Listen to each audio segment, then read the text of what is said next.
Shalom Bapak Ibu Saudara yang dikasihi oleh Tuhan. Puji Tuhan, dalam kasih setianya hari ini kita berjumpa lagi dalam program Renungan Keluarga Kristen. Mari kita bersatu dalam doa. Bapa di sorga, terima kasih untuk semua kebaikan Tuhan. Terima kasih pertolongan Tuhan. Kami diizinkan Tuhan beristirahat. Kami diberkati Tuhan dengan kekuatan baru menikmati hari yang baru. Bapa di sorga, kami membutuhkan bimbinganmu melalui firman-Mu. Tolonglah kami, hamba-Mu, bersama Bapak, Ibu, dan saudara-saudara di tempat masing-masing. Kami akan belajar firman-Mu. Berkati kami ya Allah. Tolong kami Tuhan, dalam nama Tuhan Yesus Kristus, kami hancurkan segala tipu muslihat iblis yang ingin mengacaukan konsentrasi kami, yang ingin mengambil berkat-berkat firman itu. Kami tolak di dalam nama Tuhan Yesus Kristus Allah kami. Berkati kami ya Tuhan, demi nama Tuhan Yesus Kristus kami berdoa. Amin. Bapak, Ibu, dan Saudara yang dikasihi oleh Tuhan, kita hari ini akan bersama belajar melanjutkan dari Bilangan pasal 20. Kita akan membaca ayat 11 dan ayat 12, demikian firman Tuhan. Sesudah itu Musa mengangkat tangannya lalu memukul bukit batu itu dengan tongkatnya 2 kali. Maka keluarlah banyak air sehingga umat itu dan ternak mereka dapat minum. Tetapi Tuhan berfirman kepada Musa dan Harun, "Karena kamu tidak percaya kepadaku dan tidak menghormati kekudusanku di depan mata orang Israel, itulah sebabnya kamu tidak akan membawa jemaah ini masuk ke negeri yang akan kuberikan kepada mereka." Bapak, Ibu, Saudara yang dikasihi oleh Allah, kita belajar bersama dari kesalahan atau dosa yang Musa lakukan. Yang pertama, kemarin kita belajar bagaimana kita harus menjaga diri, menjaga hati untuk tidak sombong, untuk tidak mengambil kemuliaan Allah, untuk tidak merasa bahwa segala sesuatu itu aku yang mengerjakannya. Segala sesuatu itu, apakah aku harus memberi kalian air, ya? Ingat selalu bahwa ada Tuhan yang bekerja dalam hidup kita. Kita hanya sebuah alat.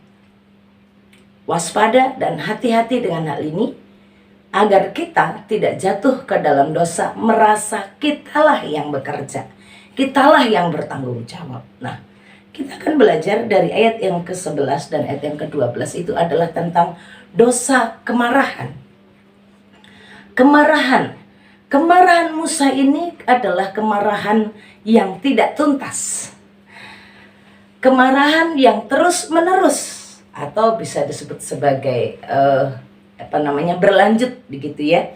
Bapak, Ibu, Saudara yang dikasihi oleh Tuhan, dikatakan sesudah itu Musa mengangkat tangannya. Ini sesudah Musa berkata-kata, "Apakah kami harus beri kamu minum? Apakah kami harus membawa air untuk kamu bisa minum?" Belum selesai kemarahan Musa melalui ungkapannya yang merasa bahwa dirinya lah yang harus memberi umat itu minum. Belum berhenti. Kemarahan melalui kata-kata itu tidak stop sampai di situ. Ini yang harus kita waspadai. Kemarahan yang terus berlanjut. Kemarahan ini kalau diungkapkan dengan kata-kata tidak stop sampai di situ, masih akan terus kalau diikuti. Maka berhati-hatilah dengan kemarahan. Saat Musa berkata-kata, "Apakah kami harus beri minum?" lalu dilanjutkan dengan ia mengangkat tangannya. Bapak, Ibu, mari perhatikan dalam ayatnya yang ke-8. Apa yang sebenarnya Tuhan perintahkan di sana? "Ambillah tongkatmu itu, engkau dan Harun kakakmu, haruslah engkau menyuruh umat itu berkumpul, katakanlah di depan mereka kepada bukit batu itu." Musa disuruh mengangkat tongkat itu, dia dan Harun, untuk mengumpulkan umat. Tapi begitu menghadapi bukit batu dikatakan, katakanlah Katakanlah kepada bukit batu itu di depan umat yang ada. Katakan. Lalu ia mengangkat tangannya. Hati-hati. Ini step ya, ini step. Dosa Musa itu bertahap Bapak Ibu Saudara. Orang jatuh dalam dosa atau melawan Tuhan itu terus-menerus berkelanjutan. Dari dia berkata-kata dengan mulutnya, yang dia merasa dialah yang bisa memberi umat itu minum, dia lupa bagaimana kekuatan Tuhan. Bukan dia lupa diri atau dia nggak ingat sama sekali, bukan karena kemarahan yang begitu besar. Dia angkat tangan, sesudah dia angkat tangan lalu memukul bukit batu itu dengan tongkatnya. Oke, berlanjut. Dari dia angkat tangan dalam kemarahannya, angkat tangan, dia pukul, tak. Selesai? Enggak. Dia pukul 2 kali. Bentuk dari luapan emosinya. Lalu berkatalah Musa, lalu dia mengangkat tangan, lalu dia pukul. Dia pukul berapa kali? Dia pukul 2 kali.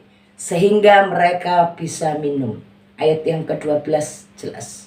Tetapi Tuhan berfirman kepada Musa dan Harun, karena kamu tidak percaya. Bapak Ibu Saudara, kemarahan Musa itu membuat Musa, hati-hati, tidak mempercayai, bahkan tidak menghormati kekudusan Tuhan. Tidak menghormati kekudusan Tuhan dengan dia mengatakan, apakah aku harus yang memberi minum? Tapi berikutnya membuat dia juga tidak percaya. Membuat dia tidak taat. Tuhan katakan kamu harus berkata kepada bukit batu itu. Tapi karena masa meminta kepada bukit batu itu? Karena Tuhan bilang, berkatalah kepada bukit batu itu, berikanlah airmu. Berikanlah airmu. Katakanlah di depannya supaya ia diberinya air, supaya batu itu mengeluarkan airnya, memberikan airnya. Bukan Musa yang memberikan airnya, bukit batu itu. Kamu berkata, bukit batu keluarkan airmu. Karena di situ Tuhan yang bekerja. Di situ Tuhan yang berbuat. Tapi Musa tidak percaya. Musa tidak taat. Musa memukul bukit batu itu 2 kali. Bapak Ibu Saudara, dosa inilah yang sangat mengerikan. Dikatakan begini oleh Tuhan, karena kamu tidak percaya kepadaku dan tidak menghormati kekudusanku di depan mata orang Israel, itulah sebabnya kamu tidak akan membawa jemaah. Aku tidak akan membawa jemaah ini masuk ke negeri yang akan kuberikan kepada mereka. Bapak Ibu Saudara yang dikasihi oleh Allah, kemarahan Musa yang berlanjut, kemarahan Musa yang diteruskan membuat dia tidak taat kepada Tuhan, tidak mempercayai firman, tidak mempercayai perintah. Tuhan katakan kamu cukup bicara saja kepada bukit batu itu. Bukit batu itu nanti dia akan mengeluarkan airnya, akan memberikan airnya dan umat itu bisa minum. Apakah umat itu melihat bagaimana kuasa Tuhan dinyatakan? Yang umat itu lihat adalah bagaimana Musa mengerjakannya di luar perintah Tuhan. Musa memukul bukit batu ini. Bukit batu itu, Bapak Ibu Saudara, ini salah satu bentuk ketidakpercayaannya kepada Allah. Ketidakpercayaan kepada Allah, mustahil ya, nggak mungkin bukit batu diajak ngomong terus bisa ngeluarin air, ya dipukul aja supaya banyak 2 kali. Bapak Ibu Saudara yang dikasihi oleh Allah, hati-hati saat Bapak Ibu Saudara marah, saat emosimu sedang meledak. Orang tua, saat engkau menghadapi anak-anakmu yang menjengkelkan, yang memancing emosimu, engkau bisa marah. Kemarahan yang pertama awal-awal dengan kata-kata, lalu engkau mulai angkat tangan, lalu engkau mulai memukul dengan amarah yang penuh.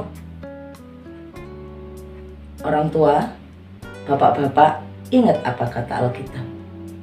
Bagaimana kita harus memperhatikan, bagaimana kita harus mendidik, bagaimana kita harus mengajar berulang-ulang.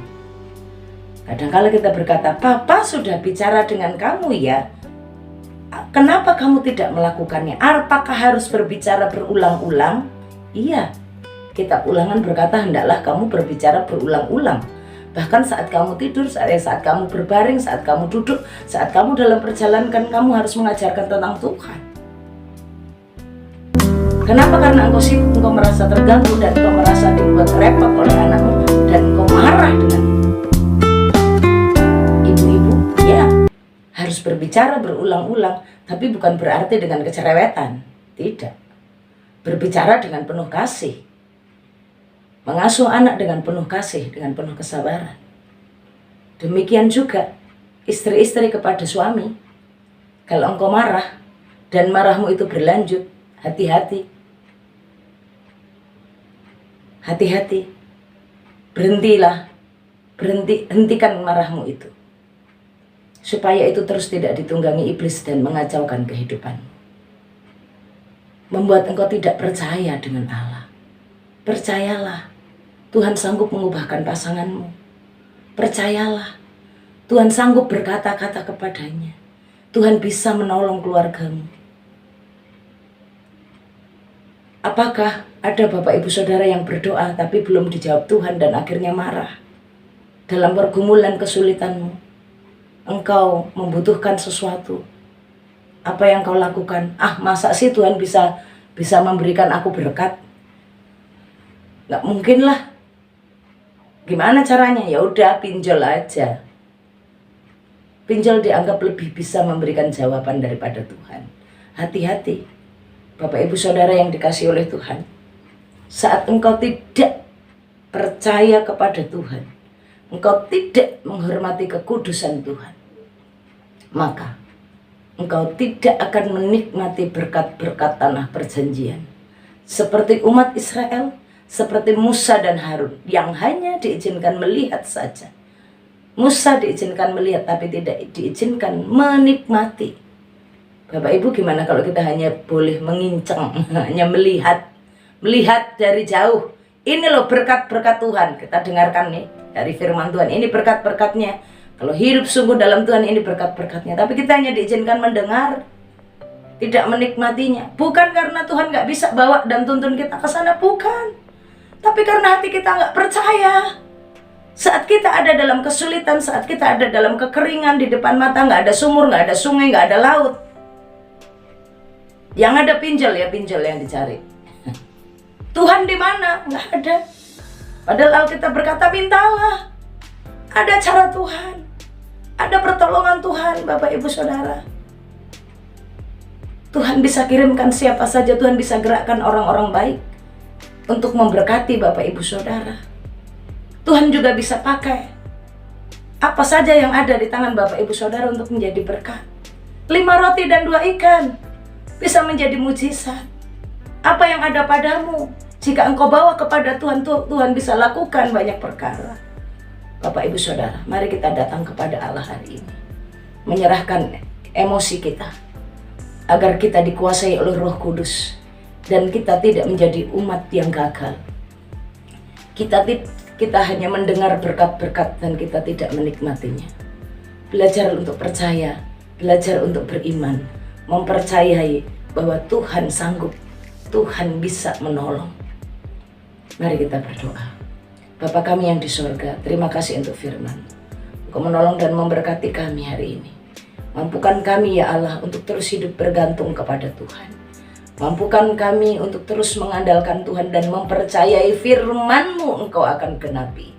Ampuni kami ya Allah jika kami meragukan firman, jika kami meragukan apakah sungguh firman-Mu itu Engkau akan nyatakan. Bapa di surga, tolong kami dalam segala kesulitan kami mengandalkan Tuhan dan terus menantikan mujizat Allah, tetap taat, dan Tuhan kuasai hidup kami, Dengan roh-Mu yang kudus memimpin pikiran kami, perkataan kami, hidup dan tingkah laku kami.